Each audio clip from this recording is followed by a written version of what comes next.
हे आहे आपल्या हक्काचे चॅनल आणि आपण पाहत आहात चाणक्य न्यूज मराठी। आज या ठिकाणी स्वाभिमानी शेतकरी संघटनेच्या पत्रकार परिषदेसाठी उपस्थित सर्व पत्रकार बंधूंचं या ठिकाणी स्वागत करतो आणि या पत्रकार परिषदेसाठी उपस्थित स्वाभिमानी शेतकरी संघटनेचे सातारा जिल्हाध्यक्ष धनंजय मामुलकर, त्याचबरोबर सरचिटणीस डॉक्टर रवींद्र घाडगे आणि तालुकाध्यक्ष नितीनजी यादव, आमचे किरणजी भोसले आणि आमच्या स्वाभिमानी शेतकरी संघटनेचे फलटण तालुक्याचे सर्वच पदाधिकारी या ठिकाणी उपस्थित आहेत। खरं तर अतिशय महत्त्वाच्या विषयावरती ही पत्रकार परिषद आहे, कारण फलटण तालुक्याची अस्मिता असणारा श्रीराम सहकारी साखर कारखान्याच्या या चालू वर्षामध्ये गळितास हा साखर कारखाना चालू होणार का नाही असा संभ्रम आज तालुक्यामध्ये निर्माण झालेला आहे। कारण जी काय आपण काल दोन्ही पत्रकार परिषदा बघितल्या तर या दोन्ही पत्रकार परिषदेमध्ये एकच सूर निघाला की हा श्रीराम सहकारी साखर कारखाना हा चालू झाला पाहिजे आणि ही फलटण तालुक्याची एक अर्थवाहिनी ही टिकली पाहिजे, अशा पद्धतीचा सूर काल दोन्ही पत्रकार परिषदेमध्ये झाला। त्या संदर्भातली चर्चा झाली, परंतु खरं तर बघायला गेलं तर आज तुम्ही या फलटण तालुक्याचे कर्ते-धर्ते आहात। खरं तर या तालुक्यामध्ये हा असणारा श्रीराम सहकारी साखर कारखाना जो काय अडचणीमध्ये असेल तो वाचवण्याची जबाबदारी आज त्या ठिकाणी तुमची आहे। कारण श्रीराम सहकारी साखर कारखाना ही एक फलटण तालुक्याची अर्थवाहिनी आहे आणि ही अर्थवाहिनी मजबूत ठेवण्याचं काम या ठिकाणी लोकप्रतिनिधींनी करावं अशी या ठिकाणी आम्ही स्वाभिमानी शेतकरी संघटनेच्या वतीनं त्यांच्याकडे मागणी करतो आहे।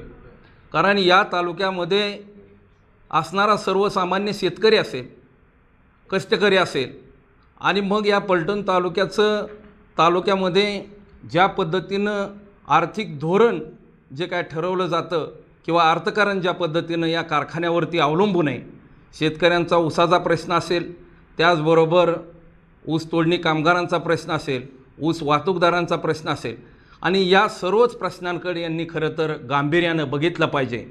आज ज्या पद्धतीनं तू हाणल्यागत कर मी रडल्यागत करतो ही भूमिका इथून पुढच्या काळामध्ये फलटण तालुक्यामध्ये चालणार नाही। कारण हा साखर कारखाना जर वाचला तर खऱ्या अर्थानं हा फलटण तालुका सुजलाम सुफलाम होणार आहे। कारण तुम्ही बघितलं असेल की आज ज्या काय उल्लंघना केल्या जात आहेत की या फलटण तालुक्यामध्ये विकासाची गंगा येते आणि मग अशा चर्चा होत असताना मात्र एका बाजूला श्रीराम सहकारी साखर कारखान्यासारखी एक मजबूत संस्था अडचणीमध्ये किंवा येणाऱ्या काळामध्ये जर ती बंद राहिली तर खऱ्या अर्थानं फार मोठ्या प्रमाणामध्ये नुकसान हे शेतकऱ्यांचं होणार आहे। मग 4.5 लाख टनाचा प्रश्न असेल, तो गळितास ऊस कुठं जाणार, मग त्यावरती अवलंबून असणारा तुमचा ऊस वाहतूकदार असेल, त्या ठिकाणी त्या संस्थेमध्ये आयुष्यभर आपल्या कष्टाच्या ताकदीवरती ज्या कामगारांनी ही संस्था आपली म्हणून जपली त्या कामगारांचं काय, असा त्या ठिकाणी प्रश्न उपस्थित होईल आणि मग या सर्व गोष्टींचा विचार खऱ्या अर्थानं या राज्यकर्त्यांनी केला पाहिजे। कारण सर्वच या ठिकाणी जे काय आज या सत्ताधारी आहेत ते सर्व महायुतीचे घटक आहेत। म्हणजे एक सहकारी साखर कारखाना चालवणं इतकी फारशी अवघड गोष्ट नाही। केंद्रामध्ये सत्ता आहे, राज्यामध्ये सत्ता आहे, सहकार यांच्याकडे आहे, साखर आयुक्त यांच्याकडे आहेत, म्हणेल तसं वागतायत आणि मग अशामध्ये हा साखर कारखाना वाचवण्याची जबाबदारी मात्र मला वाटतंय की यांची आहे।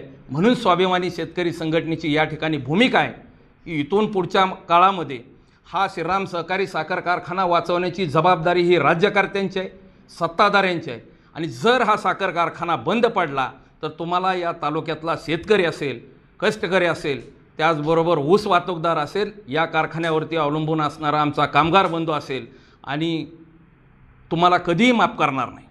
कारण आमचं अर्थकारण संपूर्ण या कारखान्यावरती अवलंबून आहे आणि म्हणूनसाठी हा कारखाना वाचण्यासाठी मी त्यांना पुन्हा एकदा विनंती करतो की हा साखर कारखाना वाचण्यासाठी तुम्ही 1 महिना 1.5 महिना झाला आपण पेपरला बातम्या येतात, पत्रकार परिषद होती, श्रीराम कारखाना चालू होणार का बंद राहणार का खाजगी होणार, ह्या संदर्भामध्ये आपण बघितलं काल 2 पत्रकार परिषद झाल्या. असं त्यांनी ज्या पत्रकार परिषदेत 2 घेतल्या त्यात ठोस कोणीच भूमिका मांडणार ना की कारखाना चालणार का बंद पडणार. त्या संदर्भामध्ये बोलत असताना श्रीराम कारखाना हा अत्यंत जिव्हाळ्याचा प्रश्न आहे फलटण तालुक्याचा. हा पूर्णपणे सहकारी तत्वावरच कारखाना चालू झाला पाहिजे ही स्वाभिमानी शेतकरी संघटनेची आमची ठाम भूमिका आहे. यासाठी किती मोठा लढा उभा करायला लागला तरी आम्ही तो लढा उभा करणार. तुम्ही काय सांगताय आम्हाला FRP बसत नाही म्हणून काल कोणतरी एका पत्रकार परिषदेमध्ये म्हटलं. अहो तुम्ही रिकव्हरीत चोरताय त्यामुळे FRP बसत नाही. तुम्ही लांबचा ऊस आणला, लांबचा ऊस आणल्यामुळे तुमचे LNT वाढली, प्रवास वाढला, तुम्हाला कसा ऊस परवडणार. म्हणजे असली कारणं आम्हाला काही सांगू नका. आज फलटण तालुक्यातला ऊस जरंडेश्वरला जातोय, माळेगावला जातोय, शेजारच्या कारखान्याला ऊस जाऊन त्यांची जर रिकव्हरी बसत असेल तर फलटण तालुक्यामध्ये रिकव्हरी का बसत नाही हा फार मोठा प्रश्न आहे. आणि तुम्ही जर दराच्या बाबतीत जर तुम्ही एकत्र होताय आणि दराच्या बाबतीत हे कारखानदार एकत्र होतात, मी फलटण तालुक्यातल्या शेतकऱ्यांना मी आव्हान करणार आहे, तुम्ही झेंडे कुठली घ्या, गटात कुणाच्या तटात जावा, राजकारणात जावा, पण तुम्ही पोटाची लढाई, स्वतःच्या पोटाची लढाई तुम्ही लढायला सामोरे या. आज बारामती तालुक्यात एवढं मोठं राजकारण असताना सुद्धा माळेगाव सोमेश्वर सारख्या कारखान्यात सभासद दर घेतात. का घेतात तर ते पोटाच्या लढाईसाठी एक होतात. माझे ह्या तालुक्यातील शेतकऱ्याच्या तरण्या बांड पोरांना माझं आव्हान आहे, पोरांना तुम्ही रस्त्यावर या. आपल्याला काय राजकारणाशी देणं घेणं नाही आहे.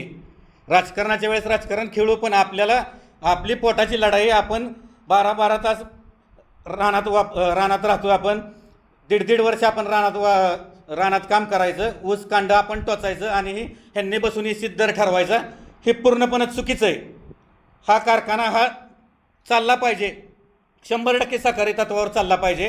हे राजकारण करून जर कारखाना जर कोणी बंद पाडायचा प्रयत्न केलास त्याला स्वाभिमानी शेतकरी संघटना जशाच तसं उत्तर देणार. राहिला प्रश्न कामगारांचा, कामगारांच्या बी खांद्याला खांदा लावून आम्ही उभा राहणार आहे. ज्यावेळेस साखरवाडीचा कारखाना आम्ही 24 तास बंद पाडला त्यावेळेस आम्हाला कामगारांनी कारखान्याची विनंती केली की आमच्या पोटावर सुद्धा येते, आम्ही पण शेतकरी, कामगारसुद्धा शेतकरी. त्यावेळेस आम्ही कामगारांच्या विनंतीला मान देऊन आंदोलन तात्पुरतं स्थगित केलं, पण कामगारांनी आम्हाला साथ दिल्यामुळंच ह्या तालुक्याला 3400 रुपये दर मिळाला. हा कामगारांचा आणि शेतकऱ्यांचा विजय झालेला आहे. मी श्रीरामच्या कारखान्याच्या सगळ्याच घटकांना मी आवाहन करतो, ज्यांनी ऊस घातला आहे, ऊस उत्पादक शेतकरी असतील, वाहतूकदार असतील, कामगार असतील, ह्या सगळ्यांनी एकजुटीने रस्त्यावर या. कसा कारखाना कारखाना चालू होत नाही ती बघू. तुम्ही शक्तिपीठ महामार्गासाठी इतके पैसे आणताय, मग तुम्ही कारखान्यासाठी पैसे देऊ शकत नाही का. तुमच्या हे दोन्ही नेते दोन्ही गट फलटण तालुक्यात एकाच नावात बसलेले आहेत, मग तुम्ही कशाला भांडणं करताय. तुम्ही जर सत्तेत तुम्ही एकत्र आहे ना, मग कारखाना चालवायला एकत्र या ना. तुम्ही कारखान्यापुरतं तुम्ही राजकारण बाजूला ठेवा. आमचं एकच रास्तं म्हणणं आहे, तुम्ही ऊस उत्पादक शेतकऱ्याला आम्हाला न्याय दिला पाहिजे. आम्हाला माळेगाव सोमेश्वर इतका तुम्हीच दर दिला पाहिजे. गेले कित्येक वर्ष आम्ही ऐकतोय कारखाना आजारी आजारी आजारी. हो, मग इतक्या दिवस कारखाना आजारी असतो का. ह्या कारखान्याची जर सर्व पाळमुळं जर माहितीच्या अधिकारात सगळं काढलं तर बेड्या पडतील संचालकांना. एवढं वाईट ह्यांनी केलेलं, पण तरी आम्ही म्हणतोय जाऊ दे, कारखाना चालला पाहिजे.